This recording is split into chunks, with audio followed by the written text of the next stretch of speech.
tres promesas que Dios nos ha hecho. Esas tres promesas ya se las mencioné, pero ahora lo retomo para mencionar lo que sigue. Joel capítulo 2, verso 23. Vosotros también, hijos de Sión, alegraos y gozaos en Jehová vuestro Dios, porque os ha dado la primera lluvia a su tiempo y hará descender sobre vosotros lluvia temprana y tardía como al principio. Las eras se llenarán de trigo y los lagares rebosarán de vino y aceite. ¿De qué serviría una buena lluvia sin que disfrutemos de su cosecha? ¿Viejo? ¿De qué serviría una tierra fértil si no tenemos grandes y bellos cultivos? Aquí en Guatemala, la verdad, nos la gozamos con nuestros cultivos, ¿verdad? Zanahorias casi del tamaño de sus habitantes. Son enormes. Y ahora, dentro de poco, vamos a ver si hacemos el reportaje de lo que son las papas en Guatemala ahora. De verdad, parecen rocas. Dios ha bendecido este país enormemente. Y luego dice el verso 25, aquí viene la primera etapa que les mencioné, y os restituiré los años. Todo el mundo diga fuerte, años. Ponga atención de nuevo, diga años. ¿No estamos hartos y cansados de cosas que nos pasan año tras año? Moisés tuvo el problema con las aguas desde que fue engendrado hasta que Dios se lo llevó. Y vamos a ver que sí, en la Biblia hay otras personas que es cierto, ¿qué digo yo? Tópico, cierta cosa, el problema con el cual batallan toda la vida, pero Dios nos da la victoria. Os restituiré los años que comió la oruga y el saltón, el revoltón y la langosta, mi gran ejército que envié contra vosotros. Comeréis hasta saciaros y alabaréis el nombre de Jehová vuestro Dios, el cual hizo maravillas con vosotros, y nunca jamás será mi pueblo avergonzado. Y conoceréis que en medio de Israel estoy yo, y que yo soy Jehová vuestro Dios, y no hay otro. Y mi pueblo nunca jamás será, ¿qué? Avergonzado. Y después de esto derramaré mi espíritu sobre toda carne. Eso es glorioso, pero pongan atención al detalle. Y profetizarán vuestros hijos y vuestras hijas, y vuestros ancianos soñarán sueños, y vuestros jóvenes verán visiones. Y también sobre los siervos y sobre las siervas derramaré mi espíritu en aquellos días. La primera, la restitución, esa la voy a tocar de último realmente. La segunda es el derramamiento del Espíritu Santo. Uno dice, Señor, yo quiero tu Espíritu Santo, quiero que te derrames sobre mí, quiero un avivamiento para mi vida. Sí, esa es nuestra petición, pero no es la promesa de Dios. La promesa de Dios es que derramará su Espíritu sobre ti, sobre tu familia, sobre tus hijos, sobre los ancianos y sobre aquellos que trabajan en tu casa o en tu empresa. Quiere decir que el Espíritu Santo lo que quiere es llevar un derramamiento de su presencia a toda persona que vive bajo tu techo. ¿No me escuchaste? No es, yo ya tengo la unción, pero mis hijos no, pero mis abuelos no. Lo que Él quiere es darle a la generación completa de tu familia que esté viva, su presencia manifiesta. Amén. La tercera está en el verso 32. Y todo aquel que invocare el nombre de Jehová será, ¿qué? Salvo. En medio de eso dejó lo de las lunas rojas y cuando la luna se tiñe de sangre, y la gente le pone tanto atención al fenómeno de la luna, lo cual está bien, restándole atención a que toda rodilla se doble y toda lengua confiese que Jesús es el Señor, que todos ellos sean llenos del Espíritu Santo, y que también todo aquello que un día perdimos nos sea restituido. Lo que quiero decirte hoy, y sí es profético, que no habrá un familiar tuyo que no conozca a Jesús. Y no habrá una persona que habite contigo que no reciba la unción del Espíritu Santo.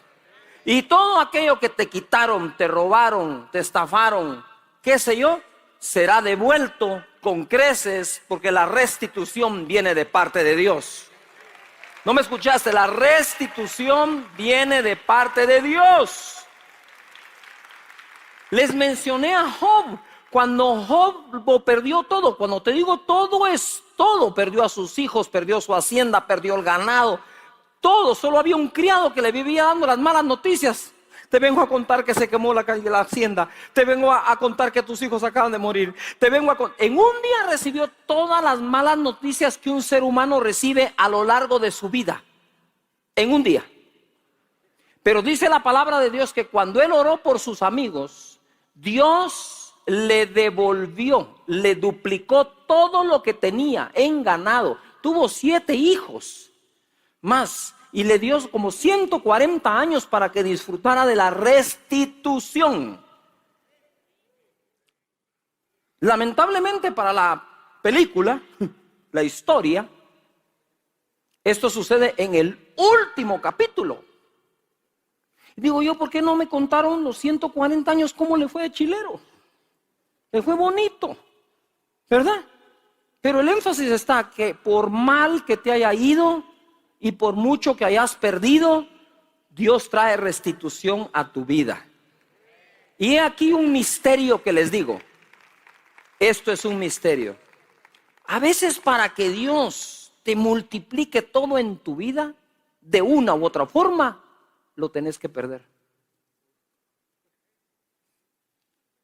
Porque él nunca hubiera tenido el doble, ni esos 7 hijos, ni los 140 años extras de vida si no pierde todo en un día.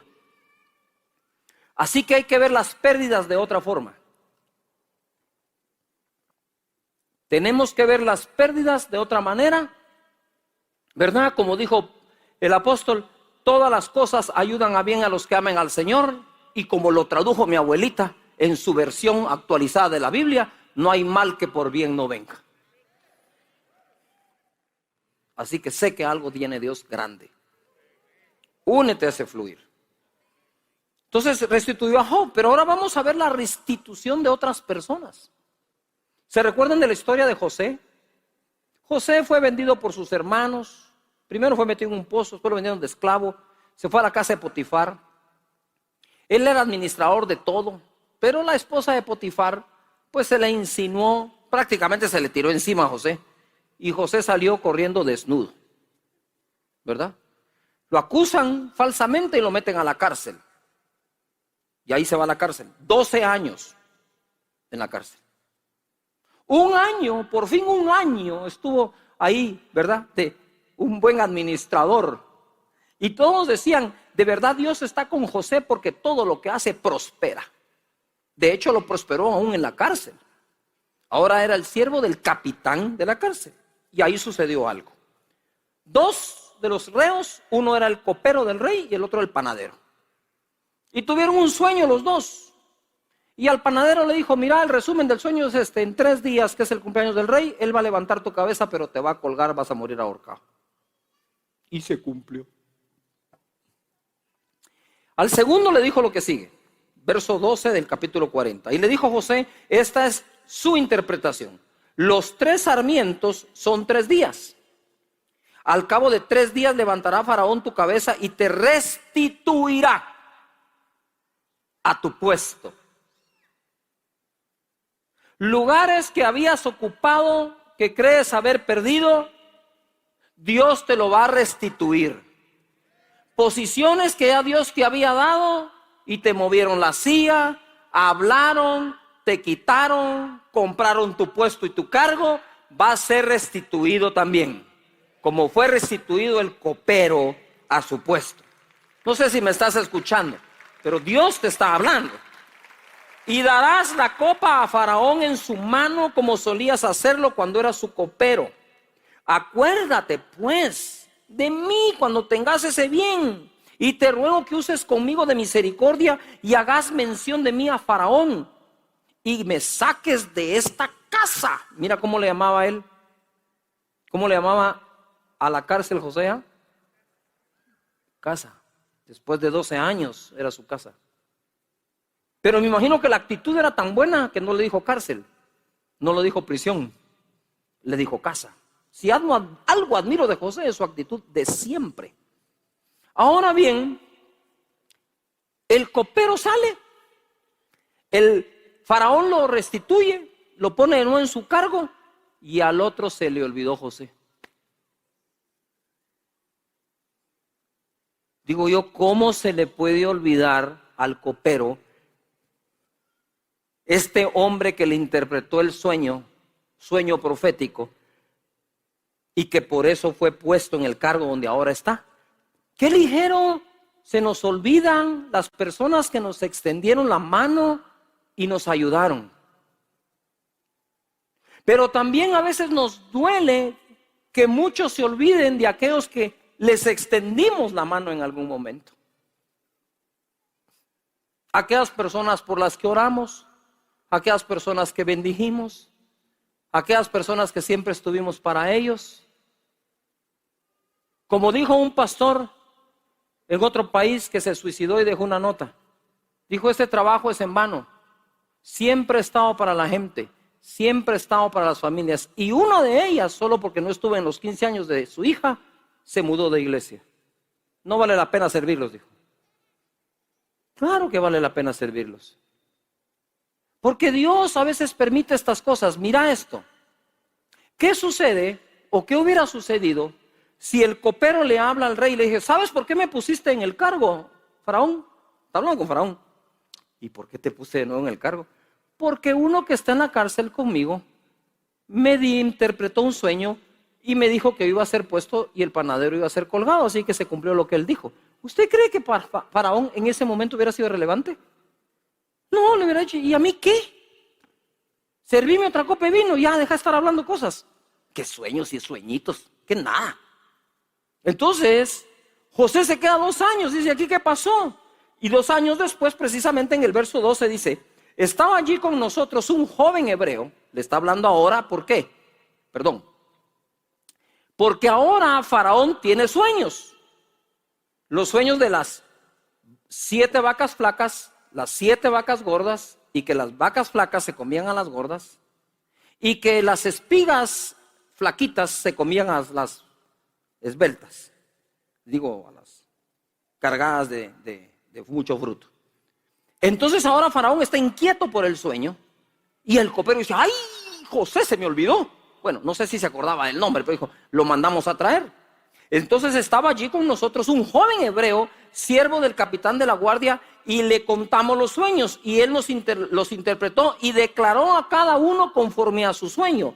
Y aconteció que como él nos interpretó, así fue. Yo fui restablecido en mi puesto y el otro fue colgado.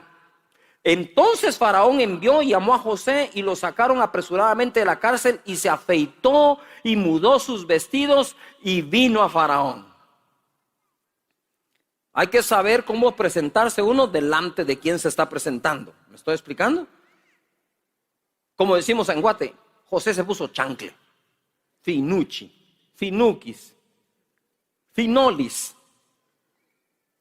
Y llegó donde Faraón, y dijo Faraón a José: yo he tenido un sueño, en realidad fueron 2, y no hay quien lo interprete, mas he oído decir de ti que oyes sueños para interpretarlos. Respondió José a Faraón diciendo: no está en mí, Dios será el que dé respuesta propicia a Faraón. Ahora Faraón sí estaba interesado en escuchar a José, porque tenía un problema con esos sueños, y José le da la solución.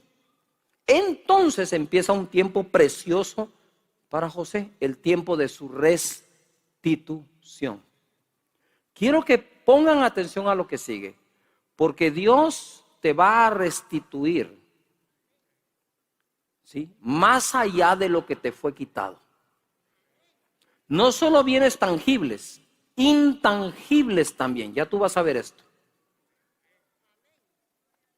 Amén.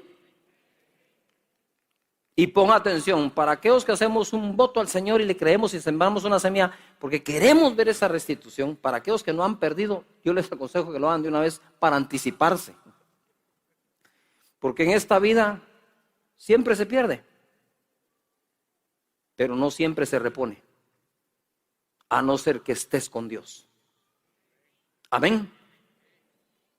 Entonces, ahora Él está interesado en esto. Los tiempos de Dios son difíciles de aceptar, pero son perfectos dentro de sus planes para nosotros. Génesis 41:37. El asunto pareció bien a Faraón y a sus siervos. Y dijo Faraón a sus siervos: ¿acaso hallaremos a otro hombre como este en quien esté el Espíritu de Dios? Y dijo Faraón a José: pues que Dios te ha hecho saber todo esto, no hay entendido ni sabio como tú. Pongan otra atención que viene bueno. Tú estarás sobre mi casa, y por tu palabra se gobernará todo mi pueblo. Solamente en el trono seré yo mayor que tú. Dijo además Faraón a José: aquí yo te he puesto sobre toda la tierra de Egipto. Señores, él nunca tuvo este cargo para que se lo restituyeran. Él era el administrador de Potifar y ahora está sobre todo Egipto. Solo en el trono no va a estar José. Eso se llama restitución de parte de Dios. Por lo tanto, aquello que te quitaron, aquello que te robaron, aquello que te ultrajaron, mintieron, te difamaron, tienes que tener una visión más allá de lo que te quitaron, porque Dios nunca da solamente eso, siempre da más.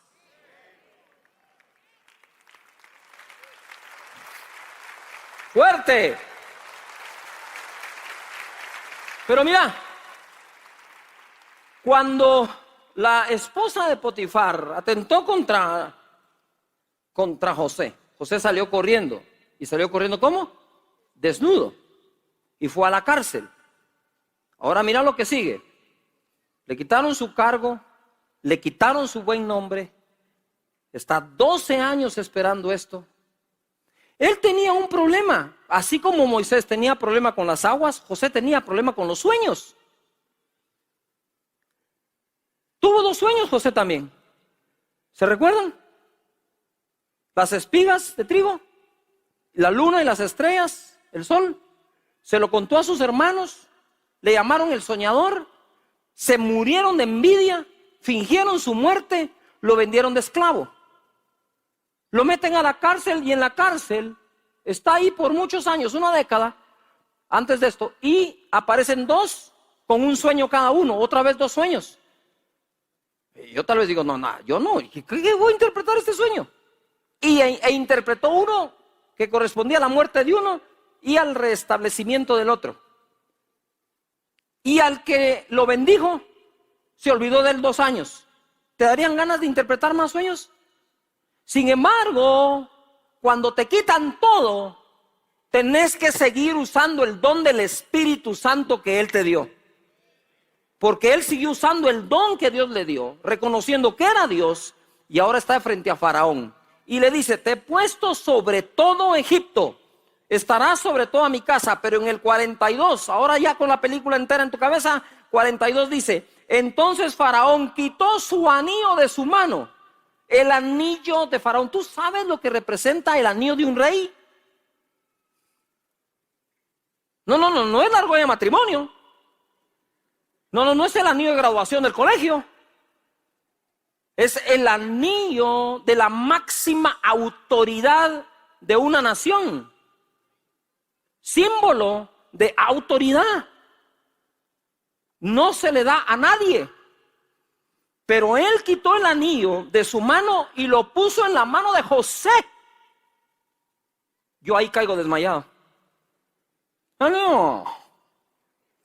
Y lo hizo vestir de ropas de lino finísimo, cuando en el pasado salió corriendo desnudo. Ahora vestía lino fino, finísimo. Cuando en el pasado sus hermanos rompieron su vestidura de colores por envidia, ahora el nivel de José iba a llegar a donde el ser humano por sus fuerzas no llega, solamente cuando Dios le levanta. Y puso un collar de oro en su cuello y lo hizo subir en su segundo carro. Y pregonaron delante de él: doblar la rodilla. Y lo puso sobre toda la tierra de Israel. Así es como Dios restituye. Y esto es lo que quiero que imagines que va a pasar contigo en tu restitución.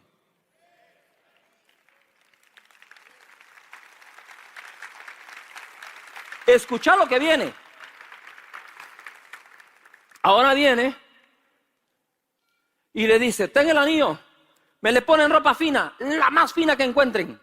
Tú estarás sobre toda la casa, solamente yo estaré en el trono. Tú vas a gobernar a toda esta ciudad y este país. Y a propósito, en la segunda limusina de la caravana me montan a José. Y José, con su tacuchón Pérez chilero, su anillazo, que cuidadito, se sube a la limusina y busca a Potifar. Y a la esposa de Potifar. ¿Y estos? Mire, disculpe, no es el general del ejército el que tiene que ir aquí. Era.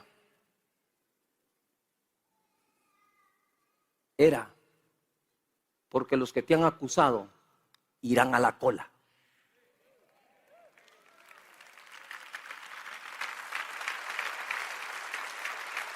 Quedarán de último. Pero yo me imagino a los otros: bueno, ¿y por qué nos corrieron de carro y ahora hasta aquí? Y es que ¿quién va en el segundo? Y, ay, no lo reconozco. Dicen que es José. No, hombre, no sé. Pero está igualito, como que los años no pasaron por él. ¡Wow! Pero espérate, ahí no termina. Por donde pasaba, la gente se hincaba y hacían reverencia a José. ¡Oh! Oh, oh, oh. No tenés idea lo que viene para tu vida. No logra tu imaginación. Mira, yo soy un ser que me imagino cosas, me imagino la palabra, me imagino las historias, me imagino esto, me imagino. Pero cuando Dios dice: te voy a restituir, tu imaginación se queda corta. Pero no por eso dejes de usarla. Porque la imaginación es el lenguaje mental de la fe. Te lo repito, la imaginación es el lenguaje mental de la fe.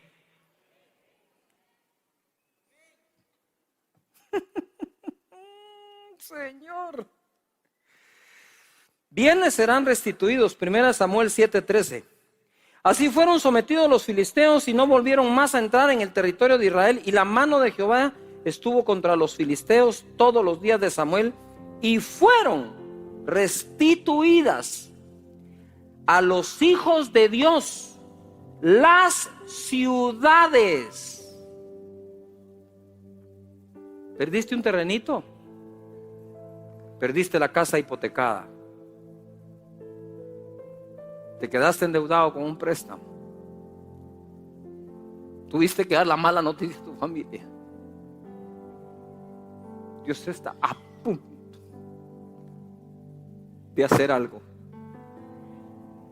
y restituir todo lo que se ha perdido.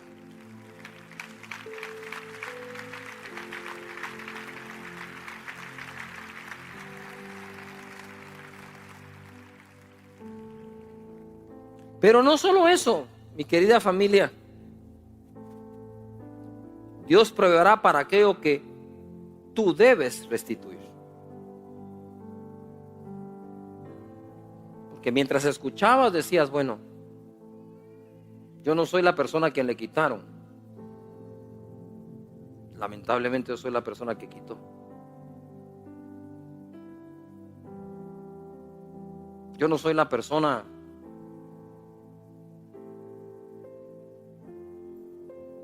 que necesita reponer algo, sino la persona que necesito reponerle a alguien algo. Por mi culpa pasó esto, pasó aquello. No sé si me estoy explicando. Debo y no pago. ¿Qué hacer? Y en 2 Reyes 4, verso 1 dice: una mujer de las mujeres de los hijos de los profetas clamó a Eliseo diciendo: tu siervo, mi marido, ha muerto.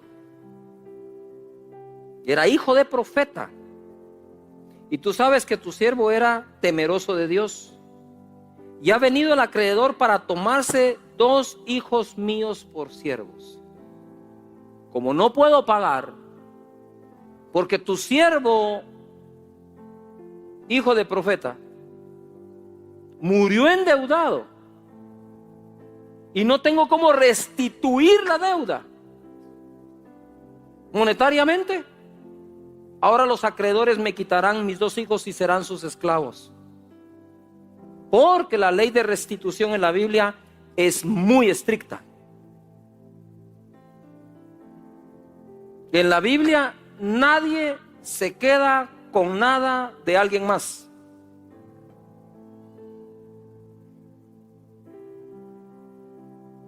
Y Eliseo le dijo: ¿qué te daré yo? ¿O qué te haré? Declárame qué tienes en casa. Ella dijo: tu sierva ninguna cosa tiene en casa. Cuando se acordó: ah, sí, una vasija de aceite. ¿Qué es una vasija de aceite para salir de tremenda deuda? Ponga atención, hay cosas que parecen insignificantes comparados con el problema a resolver, como una semilla de fe, como una promesa, como una ofrenda, como una oración. Pero son esas pequeñas cosas que Dios termina usando para que Él sea glorificado en todo. ¿Qué tenés? Nada, le digo. Preguntándome qué tengo, usted ni qué me va a sacar ahora. ¿Qué tenés? Le digo. Pues solo una vasija de aceite, le dijo. Ah, bueno, hagamos algo con eso.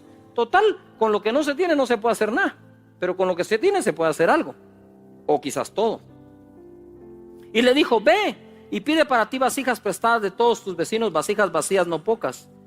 Entra luego y enciérrate tú y tus hijos y echa en todas las vasijas, y cuando una esté llena, ponla aparte.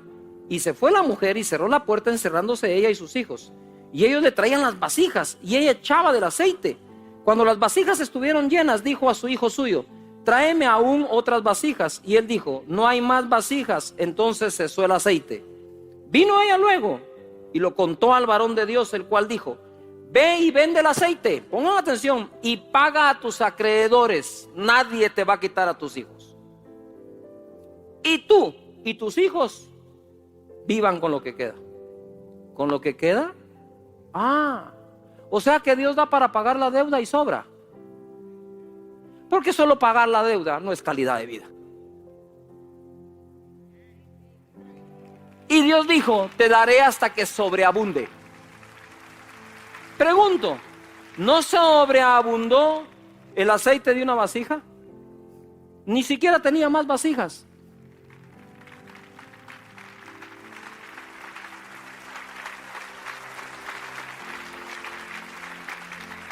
Anda a hacer el listado de lo que has perdido en años, ¿verdad? Ustedes saben que cuando una persona en la Biblia incluso difama a alguien, se considera igual que el robo y tiene que restituir lo que tomó. Porque no todos los bienes que perdemos en algún momento son tangibles. Los más valiosos son los intangibles, los que cuesta construir a lo largo de toda una vida. Pero Dios es el Dios de la restitución. Ojo, Isaac llamó a Jacobo. Recuérdense, es Abraham, Isaac y Jacobo. Jacobo es el nieto. El papá llamó al hijo, que es el nieto, ¿me expliqué? Jacobo es el nieto. Y lo bendijo. Todos los padres de familia, levanten las manos, por favor. Levanten las manos y diga conmigo: mi tarea en esta vida es bendecir a mis hijos. ¿Yujo? Es bendecirlos. Bendecirlos es decir bien.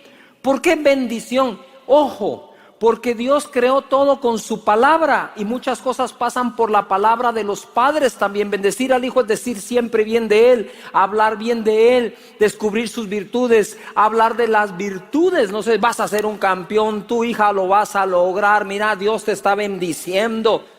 Entonces lo bendijo y después dice acá, mira, y le mandó. Ahí es donde la cosa se traba un poco, ¿va? Porque los hijos quieren ser bendecidos, pero no mandados. Y la mandó diciendo: no tomes mujer de las hijas de Canaán. Levántate, vete a Padán Aram, a casa de Betuel, padre de tu madre, y toma allí mujer de las hijas de Labán, hermano de tu madre. Ojo, y el Dios omnipotente, te bendiga y te haga fructificar y te multiplique hasta llegar a ser multitud de pueblos, y te dé la bendición de Abraham a tu descendencia contigo. para que heredes la tierra en que moras, que Dios dio a Abraham. Quiero nada más enseñarte esto. El tema estaba delicado con Jacob y su hermano. Jacob estaba amenazado de muerte por su propio hermano. Tenía que salir de allí. Y en medio de esa circunstancia, lo que hace su padre es bendecirlo. Y ojo acá, no le dijo, como muchos de ustedes dicen, que Diosito lindo te bendiga. No, no es Diosito lindo. Le dijo que el omnipotente, el todopoderoso, el que es capaz de hacerlo todo, que ese te bendiga.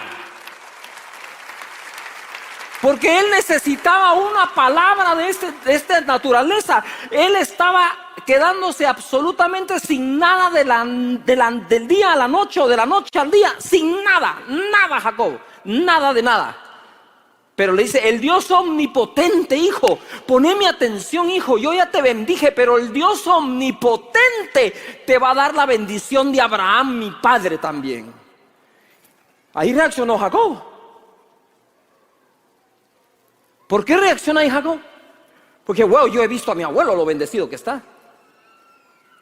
Y conozco lo bendecido que está mi papá. Y mi papá me está diciendo que ese mismo Dios, el que todo lo puede, el que todo lo pudo con mi abuelo Abraham y mi abuela Sara, que no podían tener hijos, mi papá tampoco lo podía tener, con esa bendición voy a ser bendecido. Mi papá salió sin nada de Ur de los Caldeos y fue un hombre próspero y bendecido. Y mi abuelo y mi papá Isaac le cerraban los filisteos los pozos, y él decía, abran un pozo aquí, salía agua, abran un pozo allá, salía agua, quédense con ese pozo, yo abro otro pozo, donde paso hay agua. Uy, dijo, el Dios omnipotente me habrá bendecir. Y hoy estoy aquí para decirte que el mismo Dios de Abraham, de Isaac y de Jacob, el Dios omnipotente, te bendiga a ti y a tu descendencia. Pero tenés que hacer conciencia de esto. No es un dicho, no es mero hablar, no es casaca. Es como que te hicieran una transfusión de sangre, que de hecho te hicieron una de espíritu. Jacob, me pregunto, ¿salió sin nada? ¿O en realidad salió con todo? Salió con una mano adelante y una mano atrás, pero salió con la bendición de su padre y la promesa que sería bendecido con la bendición de Abraham. Génesis 28:10. Salió pues Jacob de Beerseba y fue a Harán. Y llegó a un cierto lugar y durmió allí, porque ya el sol se había puesto. Y tomó de las piedras de aquel paraje y puso a su cabecera y se acostó en aquel lugar. Por favor, mira, si nosotros lográramos usar la imaginación, si fuéramos productores de cine, de hacer una película, escritores de una novela, y pudiéramos nosotros describir lo que está pasando con Jacob, amenazado de muerte, no tengo nada, de la noche a la mañana tengo que salir corriendo, voy. Él le dijo a Dios, si tú me das pan para comer, vestido para vestir, es porque ni vestido llevaba, solo una prenda.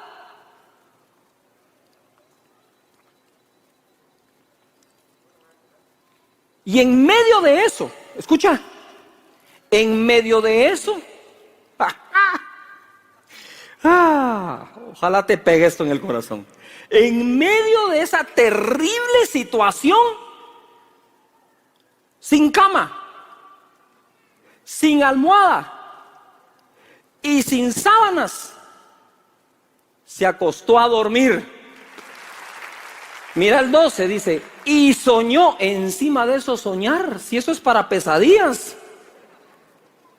Y ojo a lo que te voy a decir, cuando de día viviste una pesadilla, aprendí a soñar de noche. Y ojo, cuando todo lo que pasa alrededor tuyo parece pesadilla, soñá. Y si es necesario, soñá despierto. Porque si alguien no te da un sueño, como a mí, me cuesta recordarme de un sueño muchísimo. No sé por qué, pero es así. Pero si alguien, por alguna razón, no te da un sueño literal de noche, entonces cerrá tus ojos de día y crea tu propio sueño. ¿Cuál es la diferencia? Dice acá, Soñó y aquí que una escalera estaba apoyada en tierra y su extremo tocaba el cielo, y aquí ángeles de Dios que subían y descendían en ella. Y aquí Jehová estaba en lo alto de ella, el cual dijo: yo soy Jehová, el Dios de Abraham, tu padre, el Dios de Isaac. La tierra en que estás acostado. ¿La tierra en que estás qué? Acostado. ¿Qué significa eso? Estás confiado. ¿Te imaginas cómo Dios vio a Jacob en medio de todo eso? En la tierra en que estás acostado te daré a ti, a tu descendencia. Será tu descendencia como el polvo de la tierra, y te extenderás al occidente, al oriente, al norte y al sur. Y todas las familias de la tierra serán benditas en ti y en tu simiente. Justo cuando pensaba que lo iban a matar, Dios le dice: no te van a matar, te voy a multiplicar. En vez de morir, te van a hacer descendencia. He aquí yo estoy contigo y te guardaré por donde quiera que fueres, y volveré a traerte a esta tierra, ahí donde estás descansando, porque yo no te dejaré hasta que haya hecho lo que te he dicho. Y despertó Jacob de su sueño y dijo: ciertamente Jehová está en este lugar y yo no lo sabía. Y tuvo miedo y dijo: cuán terrible es este lugar. Uy, lo que viene me gusta. No es otra cosa que ¿qué? Que casa de Dios y puerta del cielo.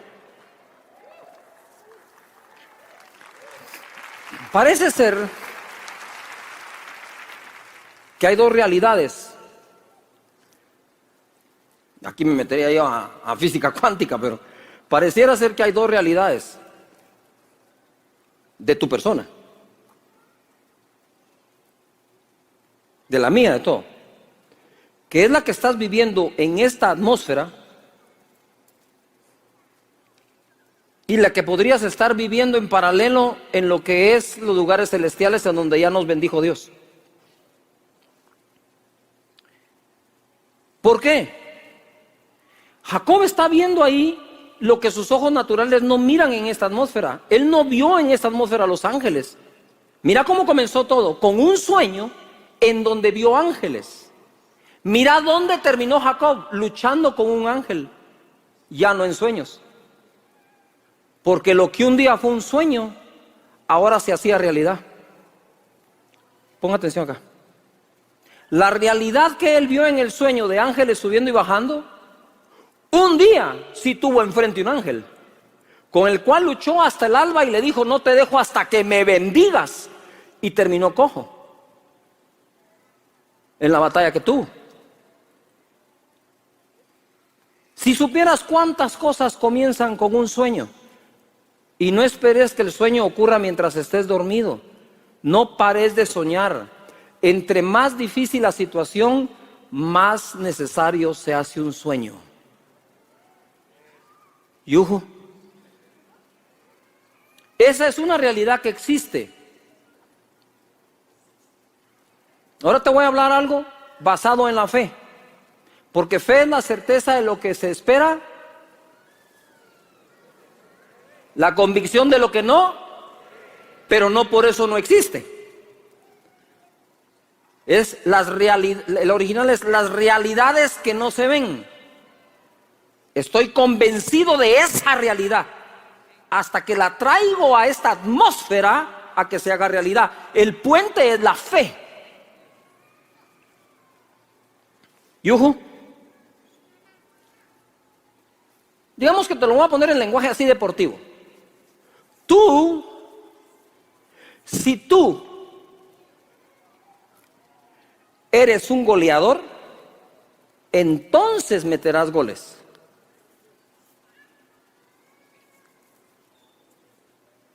La gente mete goles para llegar a ser goleador. No. En el mundo de la fe, primero sos un goleador y después se manifiestan los goles. Yuhu. Si eres empresario, tendrás empresas. Tú no pones una empresa para hacerlo, tú pones una empresa para evidenciarlo, lo que ya eres. Estoy hablando profundo, sí. Pero es aquí donde se cruzan esas dos realidades. La realidad que no ves es toda buena para ti. Es lo que Giesi no miraba. Tenía miedo de lo que ocurría. Y viene Eliseo y le dijo: ay, Señor, por favor, abrile los ojos. Y ¡brum! Vio que había otra dimensión. Eso es, dimensión. vio otra dimensión y todo un ejército celestial que protegía al profeta. Dijo, ahí estaban, que vos no los mires, no es culpa mía. Y no es culpa tuya que otros no miren lo que tú estás viendo por la fe. Tú hablas fe, crees en Dios y sus promesas. La oración accesa a esa dimensión. Cuando estás orando, de pronto accesas a esa dimensión y dices, uy, eso es posible. Eso es posible. Somos bendecidos, mira. Jacob tenía la bendición de su papá, de su padre, la confianza de su madre, una piedra o piedras de cabecera, un sueño. Todo eso se lo dieron, las piedras no las creó él, y una promesa de Dios. Todo eso le fue otorgado. Era lo único que tenía. Pero ¿qué fue lo primero que él hizo? Ponle atención. Lo que él hizo, lo primero fue fabricar con esas piedras un altar. Te podrán dejar sin empresa, te podrán dejar sin trabajo, sin muchas otras cosas, pero que jamás te dejen sin altar. Porque lo primero que uno construye en su vida es un altar donde adora uno a Dios y bendice su nombre. Porque ya Dios te bendijo. Él lo fabricó. Malos y buenos sueños. ¿Por qué los malos sueños te impactan tanto y los buenos tan poco? Ya voy a entrar a eso, pero antes de eso déjame leerte en Gálatas capítulos 3, versos 13 y 14, de mis pasajes favoritos de la Biblia. Cristo nos redimió de la maldición de la ley. Ya no hay maldición para ti, ya Él te redimió de la maldición. Redimir es comprar de regreso algo. No me salgas que bajo la sangre del Hijo de Dios andes. Esto de plano es una maldición de mi bisabuelo, de mi abuelo. No, no, no. Naranjas verdes, Nel pastel. Eso no pasa. Ya te redimió de la maldición, dice la Biblia. Hecho por nosotros maldición, porque escrito está, maldito todo el que fuere colgado en un madero. 14, a ver, para que en Cristo Jesús la bendición de Abraham alcanzara a los gentiles, es decir, entre otros, la bendición de Abraham alcance a los chapines. Y a los colombianos y venezolanos y a todo aquel que de sangre no es del pueblo de Israel, pero sí es de espíritu, de Jesús, y con él recibes la bendición ¿de quién? De Abraham. ¿Cuál fue la bendición que Isaac le dio a Jacob? Le dijo que el Dios Todopoderoso te dé la bendición de Abraham, que seas tan bendecido como fue mi padre.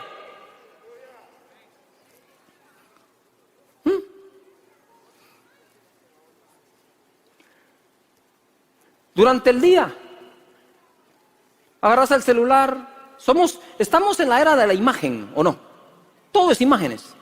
Iba de ver imágenes. Te hago una pregunta. ¿Por qué no publicas tus malos momentos en Instagram?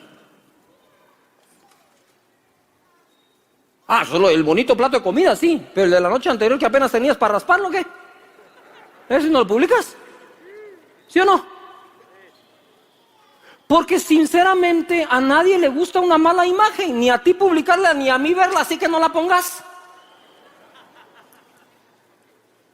Pero si no te gustan las malas imágenes, ¿por qué creas una mala imagen de ti mismo en vez de crear una buena imagen? Sé tu propio Instagram. Postéate a ti mismo en tu mente, en tu espíritu, que sos bendecido como Abraham. ¿Lo crees?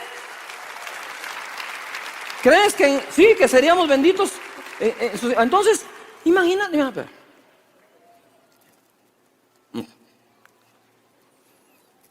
¿Qué estás haciendo? Ahorita voy a almorzar con Abraham. Usted mire cómo almuerce, déjeme a mí almorzar como yo quiero. ¿Ya? ¿Y te imaginas lo que pudo haber pasado? ¿Qué puede haber pasado si tú hubieras sido Isaac o Jacob? ¿De qué te hubiera hablado el abuelo?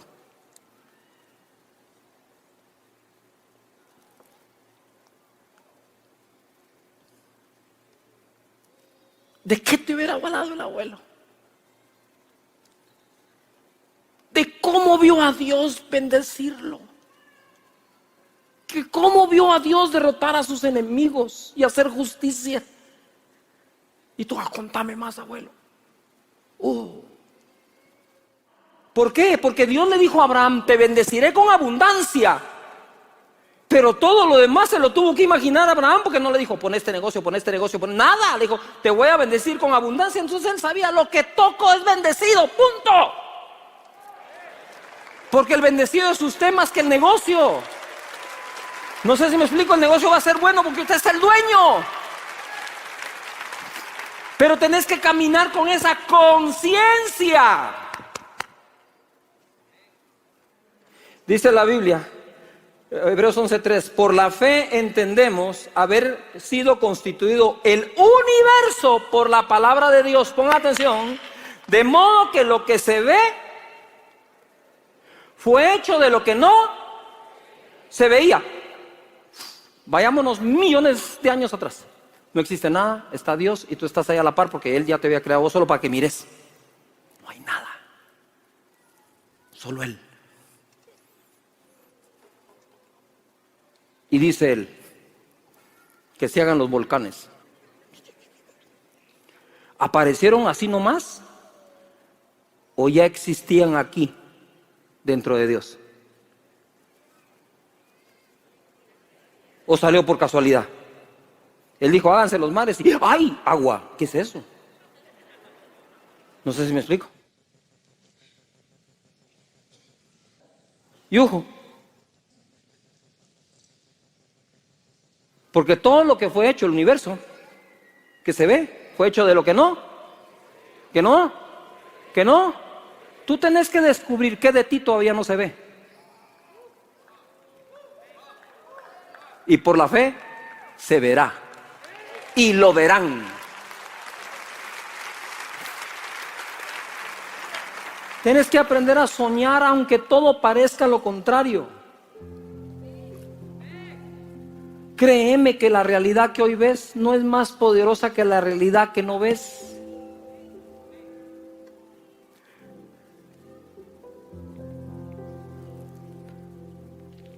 No lo es. La que no ves es más poderosa que la que ves. Y si la que estás viendo no está muy buena, que la que no ves que es buena le caiga encima a la que estás viendo.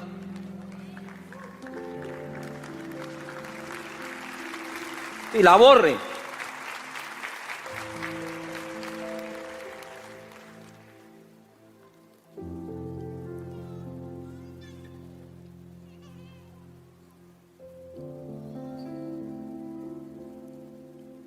Y dice así: y sucedió que al tiempo que las ovejas estaban en celo, porque Labán le separa todas las ovejas que Jacob había negociado, le dijo: dame las rayadas, las abigarreadas, todas las pintas.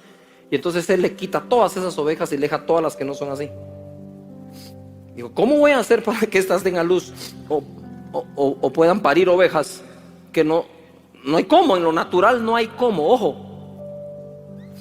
En esta dimensión no hay cómo, pero es que había otra dimensión que es la que hay que conocer. Y dice el verso 10, Génesis 31: y sucedió que al tiempo que las ovejas estaban en celo, alcé yo mis ojos y vi en sueños, otra vez los sueños, vi en sueños, y he aquí los machos que cubrían a las hembras eran listados, pintados y abigarrados, pero si él abría sus ojos, eran lisos. Pero si cerraba sus ojos, eran rayados y pintos. ¿Cuál de las dos era la realidad? Ahora vamos a ver cómo la realidad de esa dimensión le cayó encima a la realidad de esta dimensión por la fe. Y dice el 11: y me dijo el ángel de Jehová en sueños: Jacob. Y yo dije: heme aquí. Y él dijo: alza ahora tus ojos y verás que todos los machos que cubren a las hembras son listados, pintados, abigarrados, porque yo he visto todo lo que Labán te hizo. No importa cuánto daño te hayan hecho, no hay quien te pueda apartar de la bendición que Dios juró que te daría. Y es para ustedes esa palabra también. No importa cuánto daño te hayan hecho, Dios lo vio.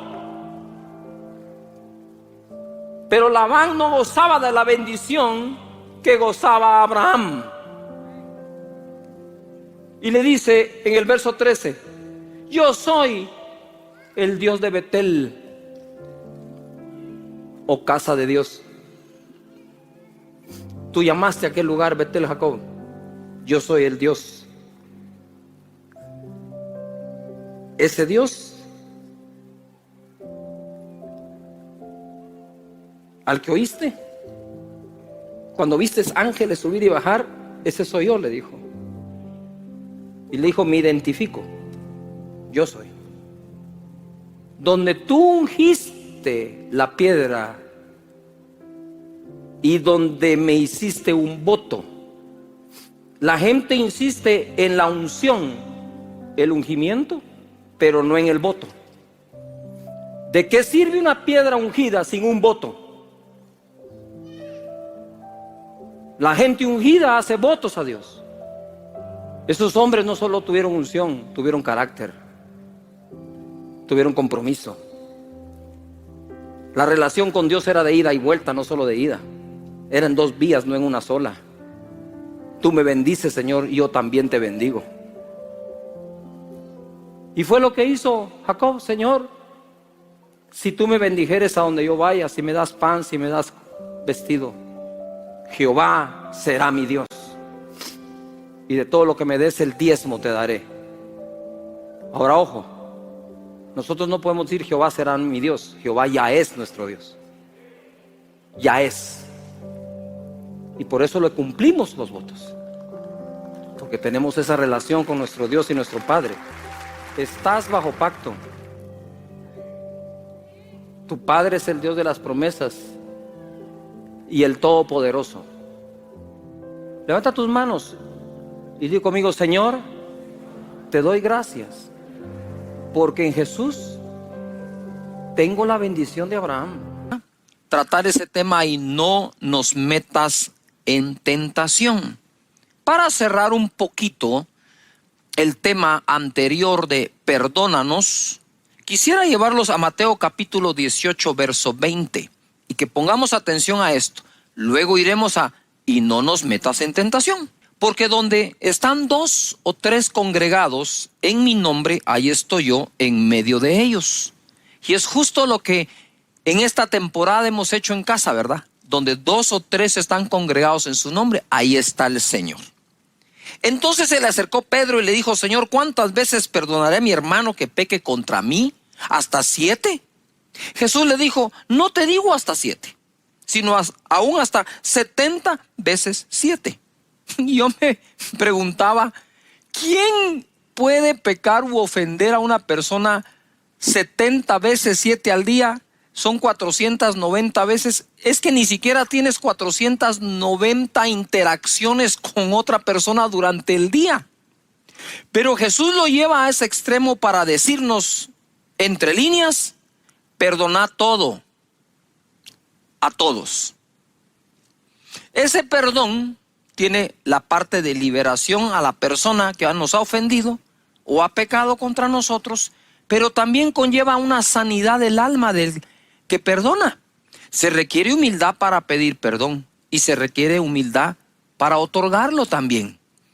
Eso nos reconecta también con personas. Así que es importante, y lo decía también porque si celebramos la cena del Señor, todo eso tiene que ver con perdón, tiene que ver con reconexión. Entonces, ojo, donde 2 o 3 estén congregados en mi nombre. Mira lo que hizo Pedro. En cuanto Jesús le dijo: donde 2 o 3 se congreguen en mi nombre, ahí estoy yo. Y Pedro dijo: ay, congregarnos, ay, no, gente, Juan, Jacobo, a veces me caen tan mal. Señor, disculpa, ¿hasta cuántas veces debo perdonar a mi hermano? ¿Por qué pregunta él inmediatamente por el perdón a alguien en el momento en que Jesús dijo de congregarse?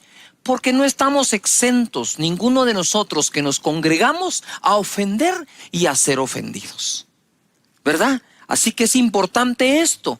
Ahora, en esa arquitectura del Padre Nuestro, donde toca esos 9 temas, el Señor es nuestro Padre, su nombre es santificado, su reino debe venir, su voluntad hacerse en la tierra como en los cielos. Entonces estamos listos con la fe después de haber puesto nuestros ojos en Él, de haber adorado su nombre, de reconocer que Él es quien es, entonces estamos listos para pedir la provisión.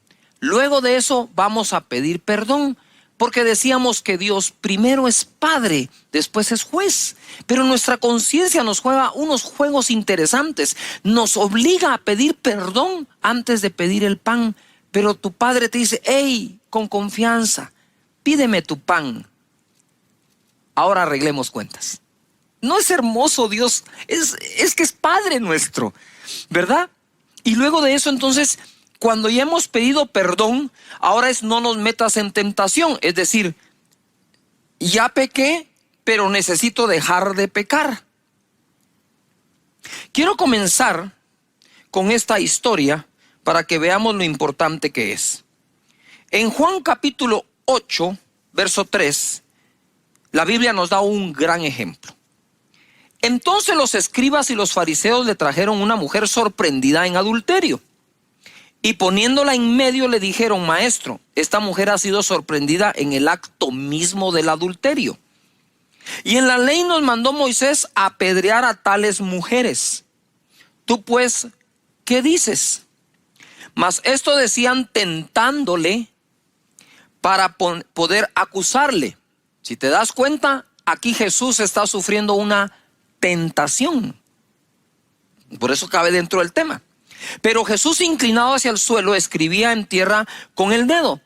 Y como insistieran en preguntarle, se enderezó y dijo, el que de vosotros esté sin pecado, sea el primero en arrojar la primera o la piedra contra ella. E inclinándose de nuevo hacia el suelo, siguió escribiendo en tierra. Pero ellos, al oír esto, acusados por su conciencia, salían uno a uno, comenzando desde los más viejos hasta los más postreros.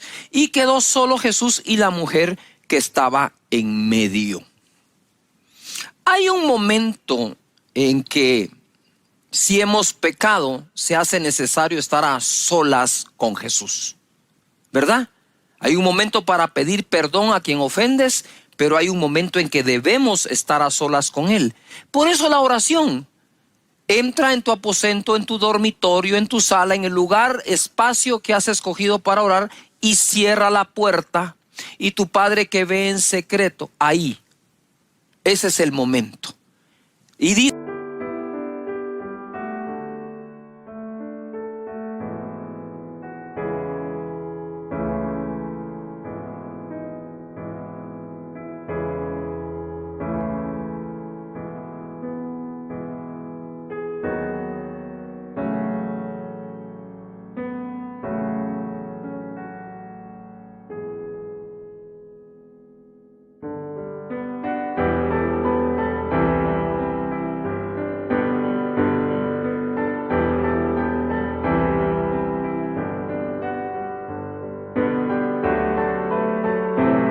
acá, cuando quedaron solos, ¿dónde están los que te acusaban?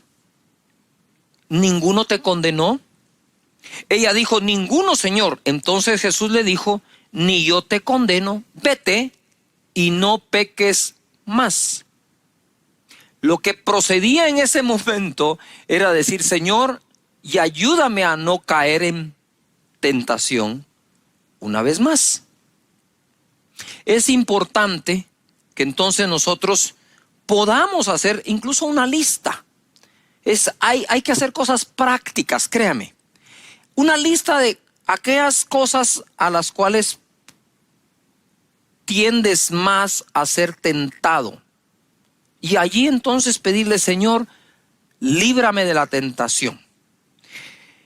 Entonces, tomando en base de este ejemplo, vamos ahora a Mateo 26:41 a escuchar el consejo que Jesús nos da.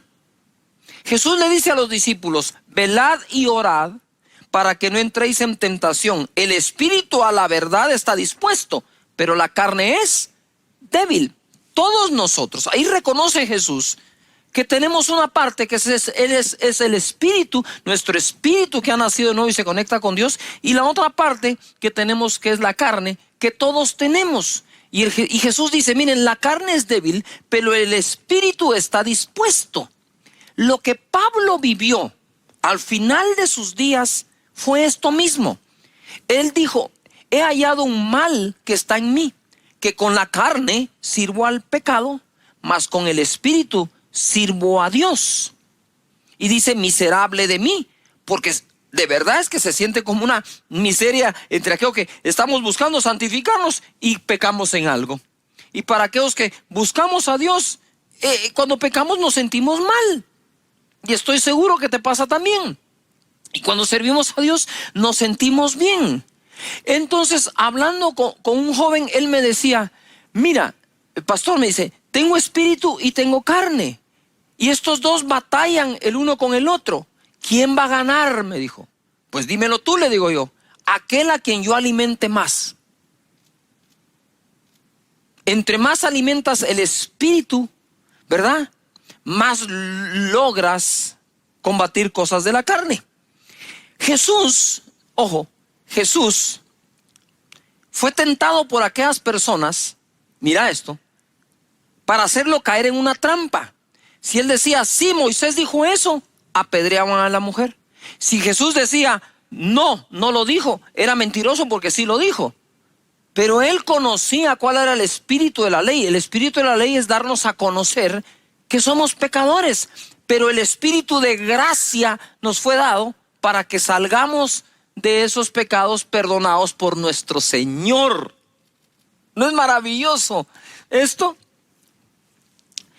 Estaba esta mañana recordando unos cantos, y algunos cantos que yo no sé cantar, ¿verdad? Pero hace muchos años cantábamos un cántico que decía así: soy feliz porque no hay más condenación, soy feliz porque no hay más condenación, soy feliz porque no hay más condenación, no hay más condenación en mí, te amo Cristo, eres todo para mí.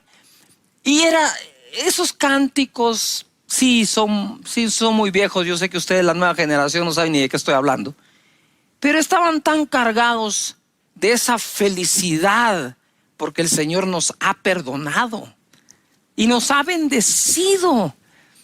Así que disfruta del perdón, así como sufriste el dolor cuando pudiste haber pecado. Pero es tu Padre. Recuerda, no estoy dando un mensaje del perdón. Estoy enseñando o tratando de dirigir un poco o instruir cómo orar basado en el Padre Nuestro. Ya lo adoraste porque Él es digno de adoración, porque Él es Dios. Punto. Si tú pecaste o no, deja de ser el Dios digno de ser alabado y adorado. Por eso es que el Padre Nuestro comienza en adoración a Él, a su nombre. Más adelante se pide perdón. Mira lo que dice Hebreos capítulo 2, 18, en la versión de las Américas. Pues por cuanto Él mismo fue tentado en el sufrimiento, es poderoso para socorrer a los que son tentados. Me imagino que aquí está hablando de ese momento en el Getsemaní, que también ahí fue tentado. Porque a veces creemos que la tentación solo es acerca de la lujuria y esas cosas. No, Jesús fue tentado para que no hiciera la voluntad del Padre. Jesús fue tentado para que pudiera él hacer algo inadecuado con aquella mujer que fue sorprendida en pecado y se le estaban trayendo a ella. Jesús sufrió todo tipo de tentación, pero aquí dice que él, en medio del sufrimiento, fue tentado. Y yo quisiera ubicarte un poco acá. En medio de toda esta época que estamos viviendo de pandemia, que hay sufrimiento, sí, y hay una batalla de fe también, puedes estar siendo tentado a negar a Dios, a rebelarte, a no quererte congregar nunca, a no volver a congregarte cuando se abra tu iglesia. Puedes estar siendo tentado a no seguir sirviendo. Puedes estar siendo tentado a decir: ¿en dónde está Dios? Si también que me iba. Pero ahora, eso lo estás diciendo porque en tu inconsciente crees que todo lo bueno que te ocurrió antes, tu buen trabajo, tu buen empleo, sí, lo conseguiste tú y tu talento.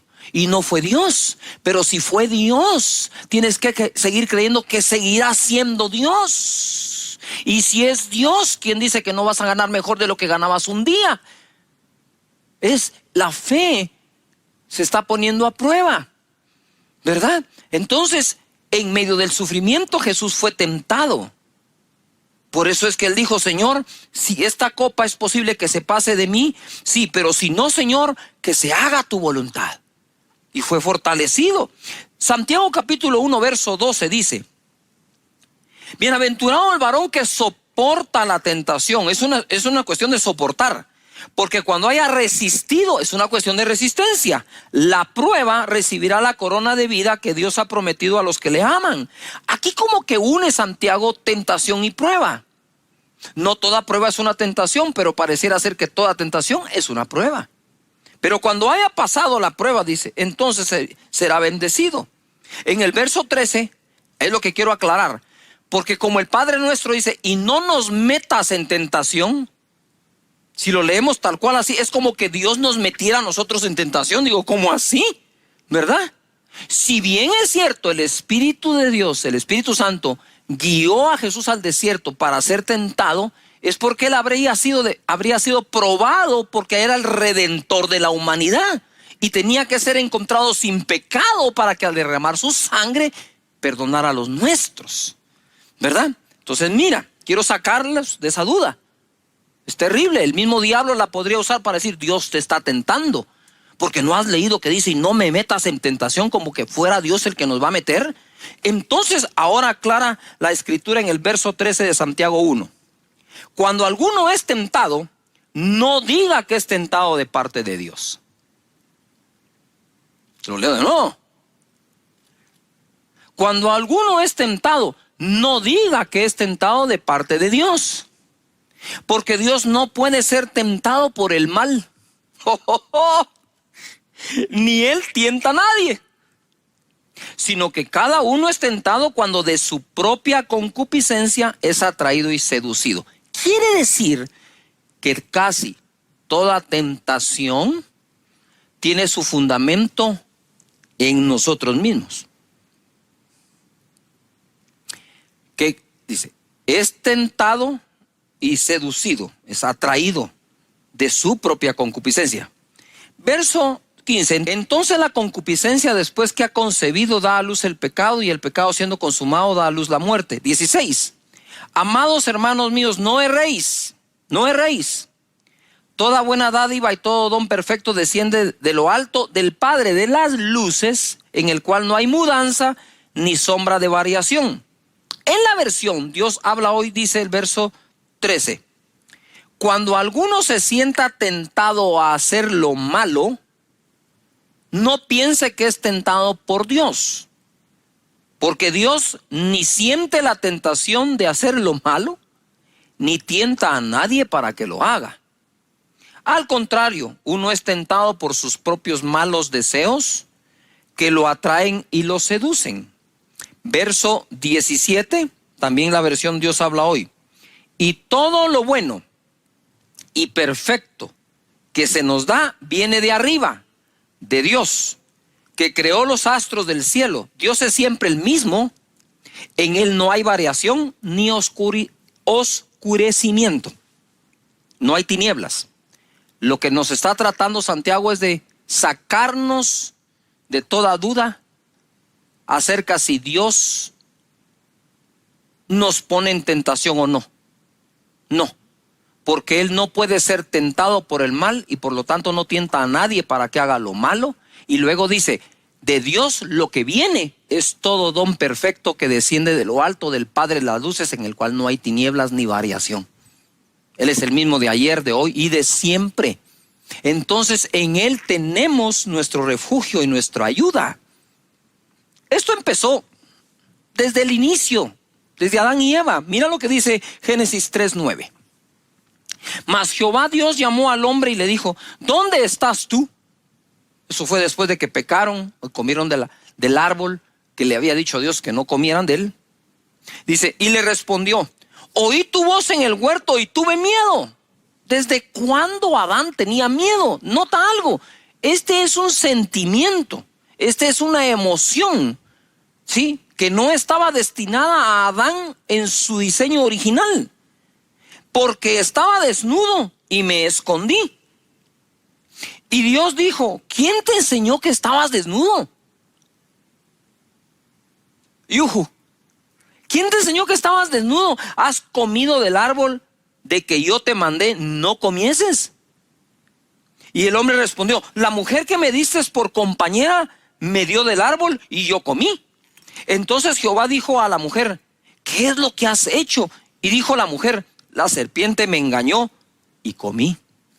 Desde el Génesis, el hombre empezó a buscar justificación, empezó a buscar una excusa para el pecado que cometió. Si es cierto que somos atraídos de nuestros deseos, para cuando la serpiente le habló a Eva acerca de comer del árbol, porque ella fue la que comió primero, ya el árbol era un poco atractivo a Eva. Le habla, come y le da a su compañero. Dios le habla a Adán y le dice, hey, ¿dónde estás? Ay, tuve miedo, me escondí.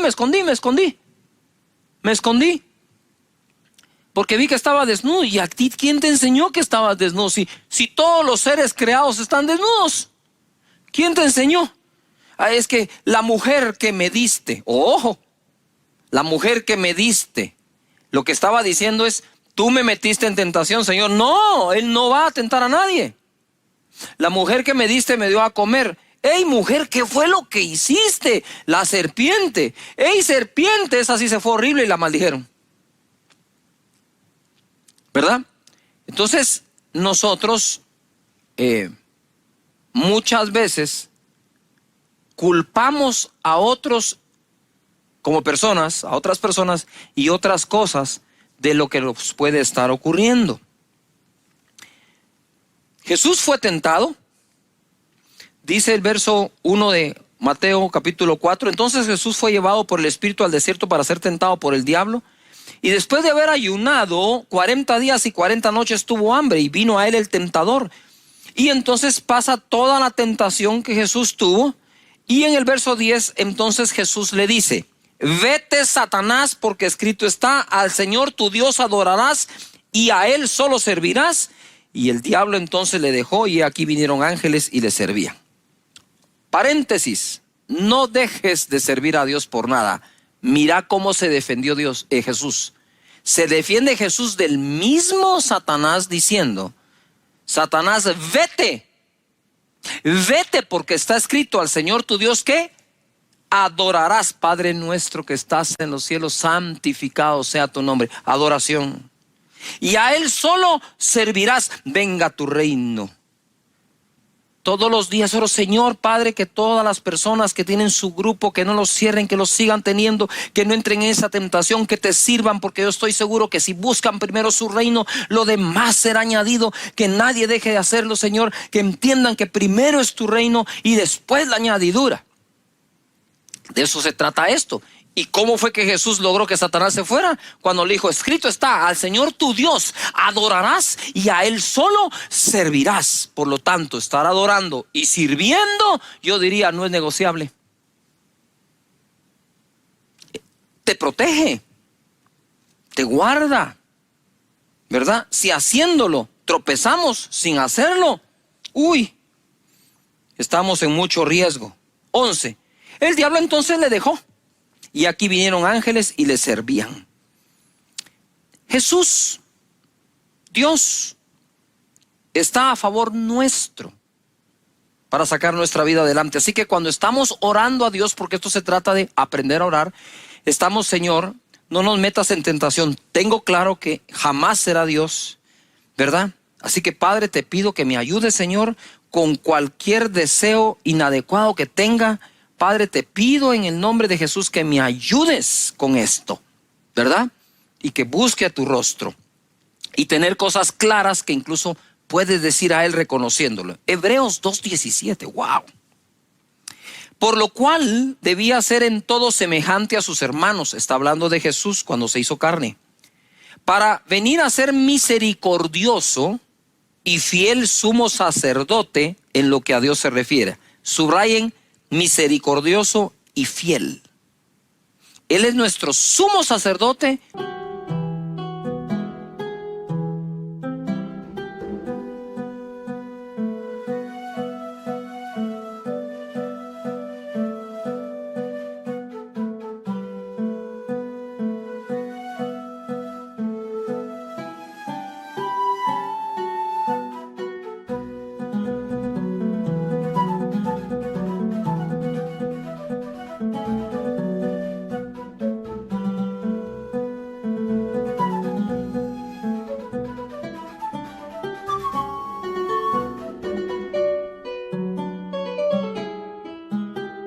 que es fiel y misericordioso,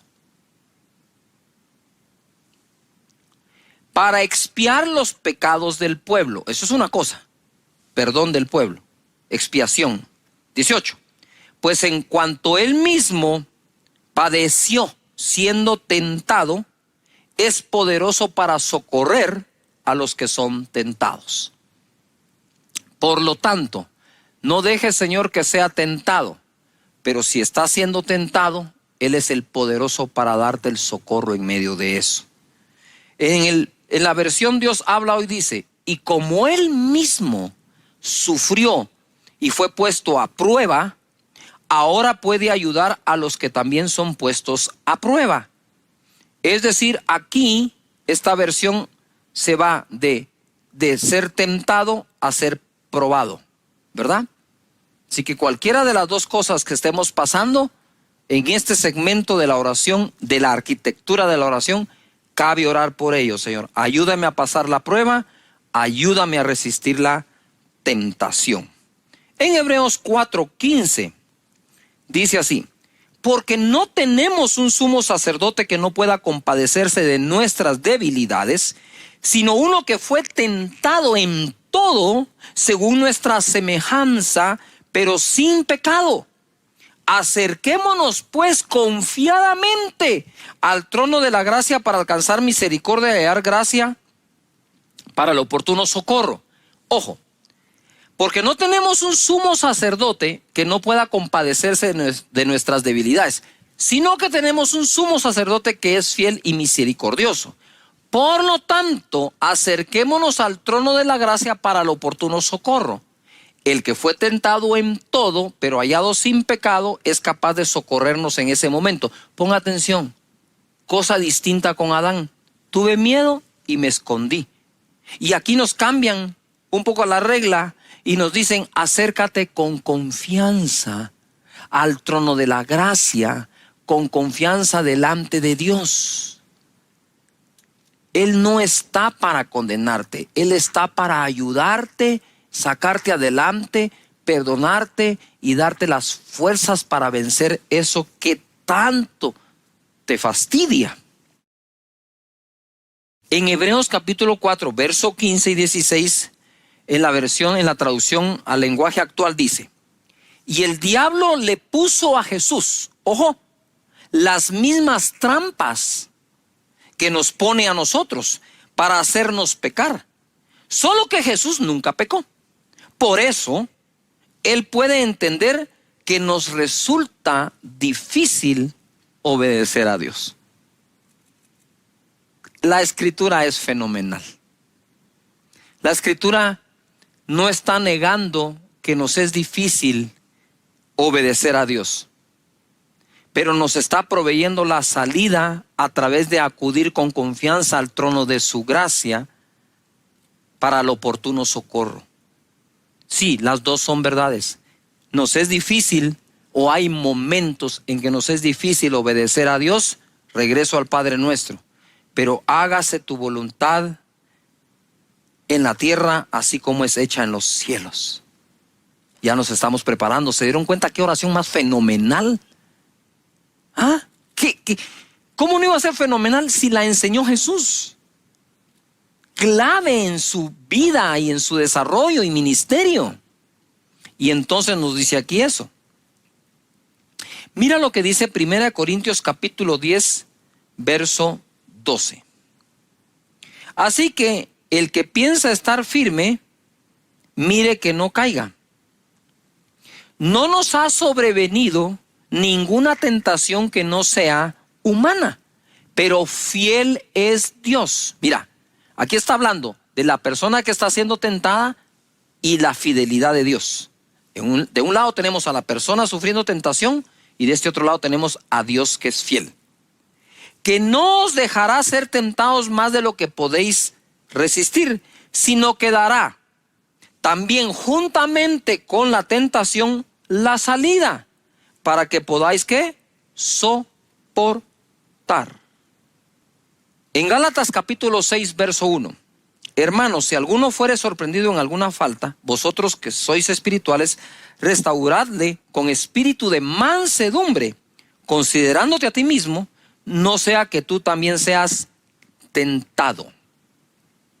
Ojo, cuando hablamos y le decimos al Señor, Señor, y líbranos de la tentación, una de las maneras en que nos ejercitamos para librarnos de la tentación es no juzgar y condenar al que ya cayó en una tentación, sino que ayudarlo, ¿verdad? Darle soporte, acompañarlo para que salga adelante y restaurarlo con espíritu de mansedumbre, no sea que seamos nosotros también tentados. Entonces, de cómo actuamos con aquel que ha pecado, podría depender la tentación que pueda llegar a tener. Por eso es importante amarnos unos a otros como Cristo nos ha amado. Yo no sé por qué estás pasando, pero sé por qué he pasado, ¿verdad? Todos pasamos por esos momentos de tentación. Todos pasamos por momentos en que sucumbimos ante la tentación, ¿verdad? Que no la soportamos, pedimos perdón e inmediatamente no nos dejes caer en tentación. No hay uno de nosotros que no le haya ocurrido, pero cada uno de nosotros debe aprender de mejor manera a superarlo. Y si el Padre Nuestro deja un segmento de oración dedicado a esto, es importante que lo hagamos. Comencé con la historia de aquella mujer que había sido condenada y Jesús dijo, el que esté sin pecado, que tire la primera piedra, que lance la piedra. Y se fueron todos acusados por su conciencia, desde el más viejo hasta el más joven. Pero aquí hay una cosa entre líneas que debemos leer. Se fueron acusados por su conciencia, que ellos también han pecado y quizás merecían ser igualmente apedreados, pero también se fueron meditando, wow, qué manera de perdonar de parte de Jesús y qué manera tan amablemente fuerte de convencernos que no debemos hacer esto. Pero además se fueron pensando, ¿qué es lo que a mí me queda? Wow, si algún día yo tropiezo como esa persona, yo sé que Jesús otorga el perdón y nos ayuda a alejarnos de la tentación. Es una bendición, Padre, muchas gracias te damos porque eres nuestro Padre, santificamos tu nombre y oramos para que tu reino venga y se establezca en esta tierra con justicia, paz y gozo. Señor, oramos para que tu voluntad sea hecha en esta tierra como es hecha en los cielos, en todas las áreas de nuestra vida, porque nos des el pan de cada día. Gracias por perdonar nuestros pecados y hoy te pedimos, no dejes que caigamos en tentación. Muchas gracias.